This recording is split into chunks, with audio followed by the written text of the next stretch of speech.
Okey, Assalamualaikum warahmatullahi wabarakatuh. Aku yakin ramai orang tak tahu yang lain ni. Korang pernah tengok tak dekat atas udara kan? Itu ada line tu, line straight tu.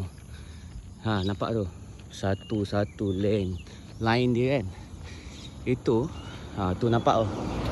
Line tu. Ini nampak sana hujung sana. Line. Nampak tak? Ini aktiviti kerajaan.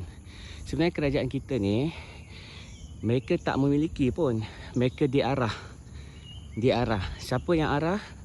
United Nation, PBB. Okey, mereka yang arah. Inilah sistem Dajjal. Sama ada dia nak turunkan sebarkan racun, virus, ataupun dia nak turunkan hujan yang lebat. Dan semestinya chemtrail ni dia adalah memang sangat tak baik untuk manusia, tumbuh-tumbuhan dan juga alam sekitar.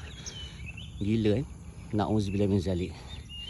Ini lah, korang kena ambil tahu benda ni. Apa yang dia buat oleh aktiviti Dajjal ni. Nampak? Gila. Tok garis je. Nampak terang-terang. Nampak? Ini chemtrail, chemical trail. Korang kena faham benda ni. Sana. Gila tak gila? Na'udzubillah min zalik. Inilah Dajjal.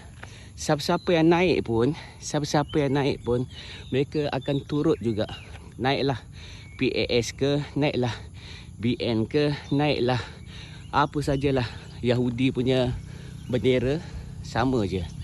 Okey, yang penting kita kena bersatu, terbalikkan apa orang kata kerajaan daripada sistem demokrasi ni. Ini sistem Dajjal, sistem Yahudi.